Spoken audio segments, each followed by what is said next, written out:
Hello and welcome to another episode of The Frontier. I'm Dennis, I'm the host, and I have here my co-hosts, Jeffrey and Isaac is here.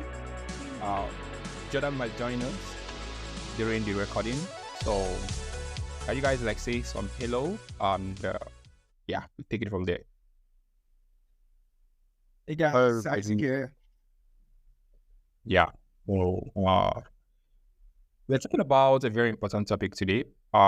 They actually re-recording this episode because we kind of read this episode, but after the listening to it, so felt like we need to re-record it. We'll kind of have the conversation once more. So today we're talking about the Chainalysis Crypto Report. So it's actually a report that came out recently about the Web3 adoption and growth in Africa. And we're also looking at the rise of stablecoin in Africa, what is happening across the board, why is there a very mainstream adoption of stablecoins across the continent. And also there are some very important key use cases that we are looking to mention, there is a very big numbers coming out of Uganda, around 257% growth in stablecoin in crypto adoption was seen from 2022 to 2023, according to the Chainalysis reports.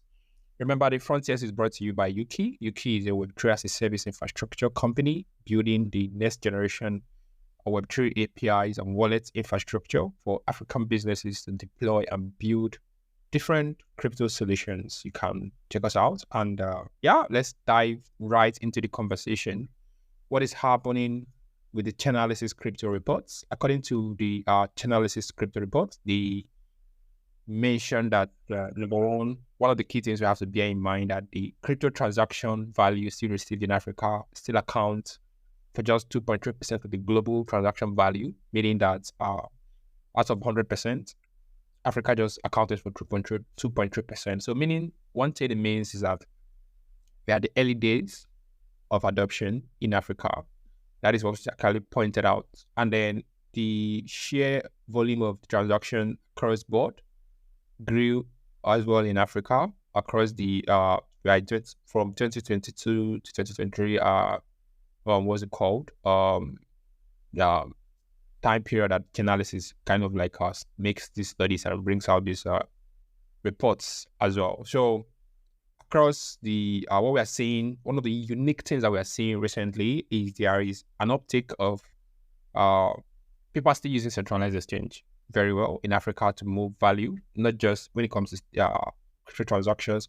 Across board, people are still using stable coins. And then large volume transactions grew very well in Africa from July 2022 to June 2023.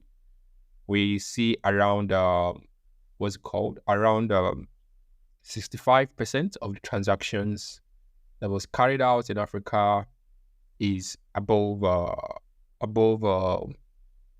less than $10 million. And then retail transaction kind of fell small in Africa as well. So I think the narrative we are seeing around this whole thing is, as I'm going to bring it back to the house, is that there is a very keen adoption of stablecoins and very keen adoption of Web3 technologies across board, not just by the retails, people trading, businesses are kind of paying attention to what is happening. So Jeffrey, I'm going to bring it to you, right? I just want to from the reports, you think from the report you're saying, what are you drawing out from how much is speculation and how much has real world use cases of cryptocurrency gotten over the last few 12 months based on this report that we're seeing? What is your perspective on that based on speculation and real world use cases of crypto that drive it for us? Let our audience know what you think about it. Yeah, for sure. Thank you very much for your introduction. A lot of use cases from crypto in the Uganda has been a lot according to the article from Consensus, and I did some research into the big crypto companies in Uganda, and most of them are into remittances.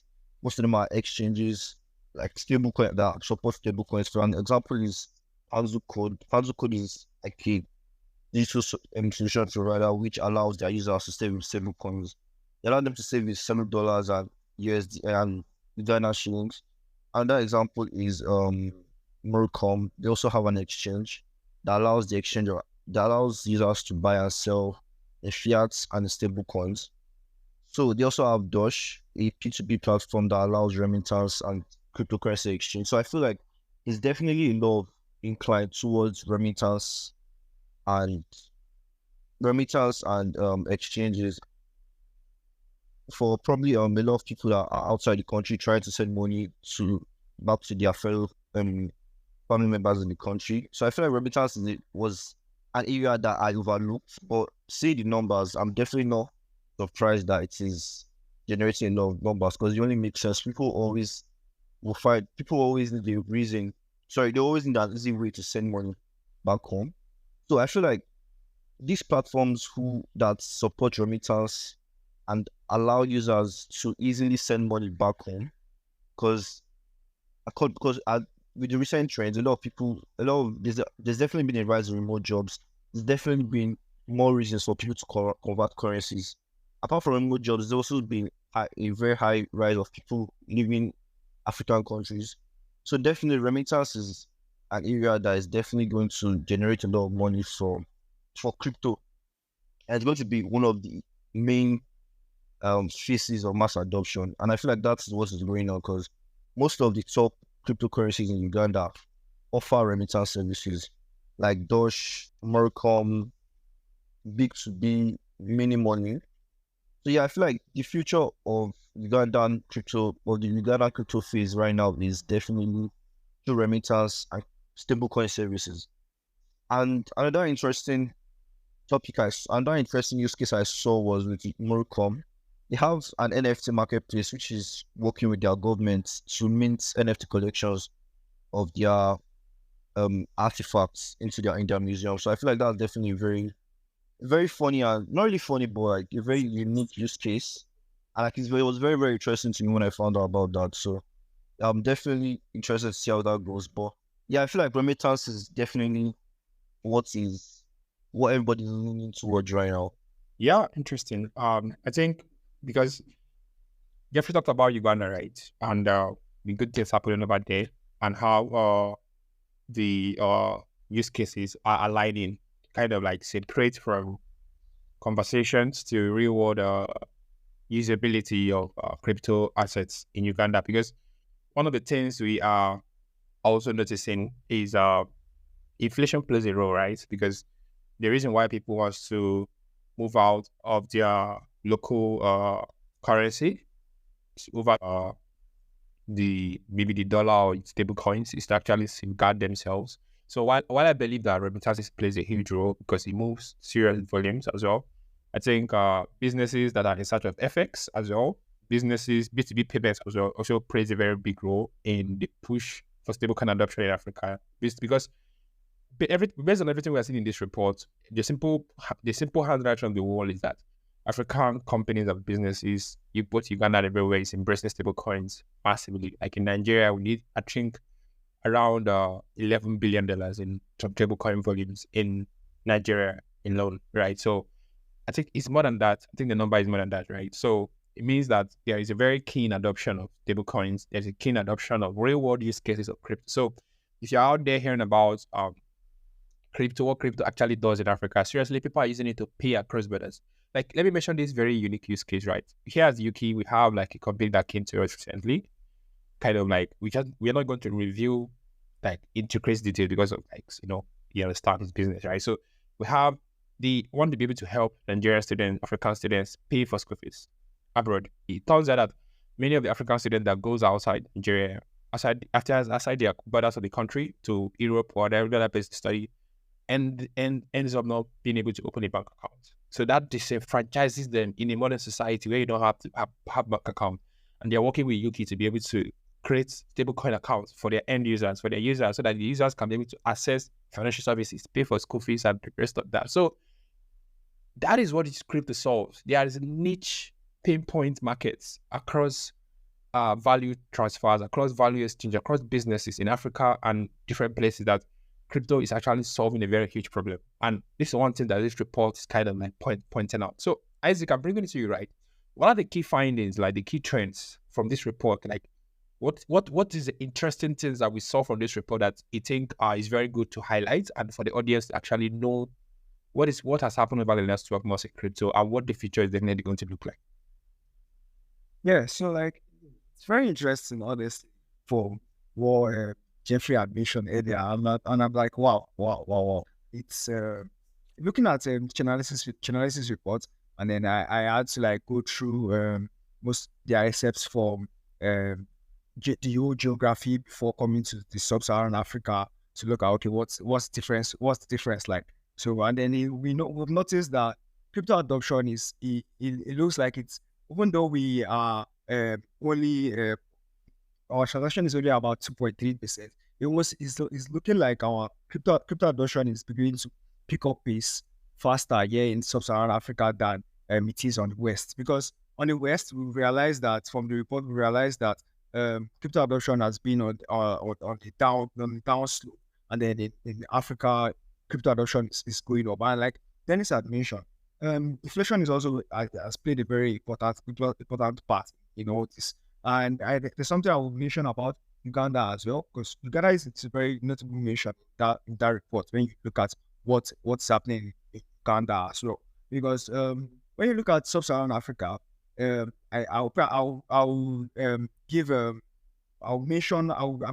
just going to put my focus on four countries here: Nigeria, Uganda, Kenya, South Africa as well. So when you look at if you compare the reports from last year and the reports from this year, you will find out that we saw something for South Africa, also for Kenya. South Africa and Kenya dropped down below on the crypto index. South Africa dropped from being 30 to 31 this year. They were 30 last year, and then they were 31 this year. And then Kenya, which were 19 last year, they are not 21 this year. It prompted us to ask this question at one time when we had a discussion with Jordan. And the general was like, for Kenya, regulation has, there's been some kind of a little bit of uncertainty lately regarding regulation around cryptocurrencies and it has kind of like drawn them back a little with their adoption about cryptocurrencies. Their adoption about cryptocurrencies. And then there was something he mentioned. He talked about how the Kenyans love their shillings. They love their Kenya shillings, and even though they would make use of stablecoins to make their transactions and transfer, they would always want to see keep hold of their Kenya shillings. And then, okay, if we go to Nigeria now, if you look at Nigeria, you cannot talk about crypto in Africa and not mention Nigeria. You have to mention Nigeria. So Nigeria moved from being 11 last year to second. And like Dennis said, Nigeria did billions in stablecoin transaction. So Nigeria is most definitely when you talk about cryptocurrency adoption for payments and the like using stablecoins. And when we look at let's go to Uganda. Uganda being the pearl of Africa, and the want to become the pearl of Africa as well in the Web3 space. So Uganda did what I would say, I guess I should say wonderfully well, because they moved from being 100 on the spot last year to going to about 44. Yeah, they went to about 44. And it's very interesting to see that in a country where they have a lot of restriction, a lot of they have an history of internet shutdowns and the likes, because of maybe due to elections and all of those things, where we've been able to see a very high crypto. We're seeing high crypto adoption in Uganda. I think maybe this would probably attribute to being that people are finding the need to be decentralized. They don't want to, so maybe I might sound like Marx because I'm talking about decentralization. People are finding the need that they want to be decentralized, and okay, yeah, let's make use of a means where we can easily preserve our currency as well because of currency devaluation. And then hold on, please. I don't think it's about people trying to be decentralized. I think it's about people trying to secure their value. Jeffrey, I don't know what you think, right? Jeffrey, I don't know what you think, but I just think it's people they want to be able to secure the value of their funds. It's not really like something driven by decentralization or like the need to become Marxist or of a system. I get that. Yeah. That is basically what I feel. Yeah, sure. Right. I definitely understand that. I definitely understand that. And then I think one other thing I noticed between the period of that last year and this year as well has been the means of their mobile penetration as well as played an important role. Your access to smartphone plays a very important role as well, because when people have access to smartphones, they are able to take part. You make use of digital assets and have their wallets store their cryptocurrencies and the likes. Either using a centralized exchange or making use of non-custodial wallets and the likes. So M-Copper, they've been doing something interesting in Uganda, providing they provide loans to these people in the form of mobile phones, smartphones. So it has now increased the amount of people making use of smartphones in Uganda as well. So this has played, and I'm certain this has played an important aspect as well for users of digital currencies in Uganda as well. So all of these have allowed crypto adoption to grow very well in Uganda in less than 1 year. That's crazy. That's really crazy, right? Yeah, because why we keep talking about Uganda, right? Because is a story worth telling, right? I had an opportunity of talking with the former CEO of Algorand, and we were discussing about we're discussing about policy and regulation, like what is the future of cryptocurrency regulation and policy globally, not just about Africa per se.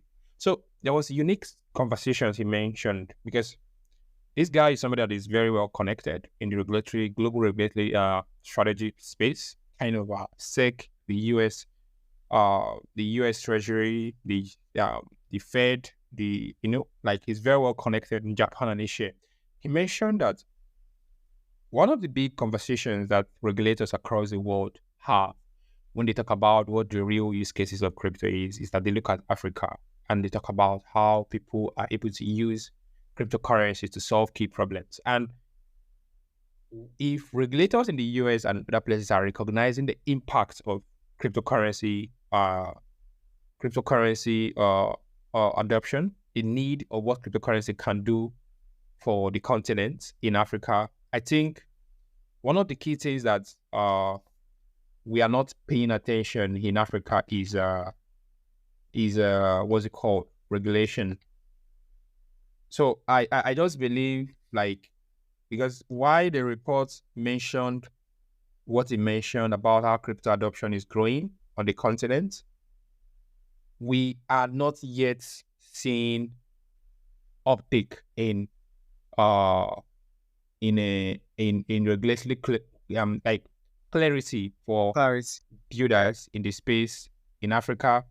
That is not yet something that we are seeing, and I think it begs the question of, like, okay, all these adoption that we are seeing, all these stories, all these billions and billions of dollars that have been moving, okay, what is regulated and what is not regulated? Because there are bad actors out there, and there's a crypto crime report podcast that we did. I think we wrote a research paper on it, not that we did the podcast on it.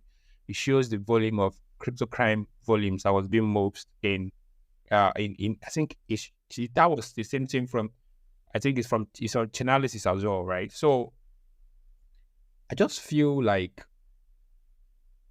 we have to actually do better in the terms of when it comes to regulation, because I think that is one place Africa is falling behind. And if this industry is really going to get to where it needs to get to, we have to actually play a very big role, like in promoting regulations, right? While there is a very big use case of crypto in Africa, while there is a very big need for crypto to kind of stablecoins precisely, because I'll keep talking about stablecoins. If you don't know what stablecoins is digital dollars on the blockchain. It's a tokenized version of the dollar, but it's on the blockchain, and is the possibilities of what it can do is endless. You can send it to anybody, anywhere in the world. So we have different blockchains, and different blockchains, stablecoins are issued on different blockchains. So these stablecoins are issued by private entity, and they are held 1-to-1 to the dollar. They are not volatile like Bitcoin and the rest of them. It's just like a digital, a crypto version of dollar, but on the blockchain. So we have things like USDC, USDT, CUSD from Seku, and so many other stellar, like so many stable coins are available in the market, but USDC and USDT are the top folks building the stablecoin. Yeah, when we have BUSD, that Binance is kind of winding down small. So I think we kind of like look at key things, right? I think we've talked about the growth. We talked about the what's it called? The wonderful things actually happening across the spectrum of crypto, the Chainalysis Crypto Report. And I think this is where we kind of like what we've seen this year. What, Jeffrey, I'm going to bring it to you. Like, what is your outlook for next year? Probably this is what we talk about during Christmas or something, but what is your outlook for next year? What do you feel that this report is going to be for countries like Uganda? Given what we've seen this year, do you think the growth is going to continue?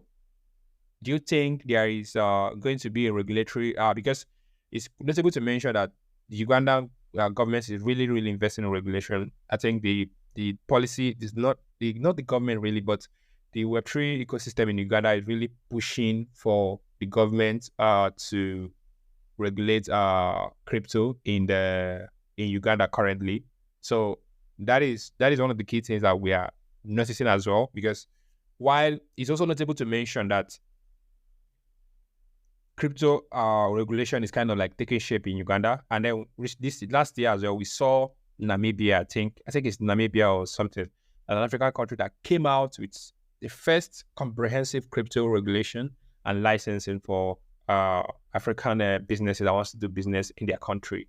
So regulation is started taking shape, right, already, and then compliance frameworks is taking shape, but that conversation is not being driven in a way that we are talking about it from a consumer protection standpoint.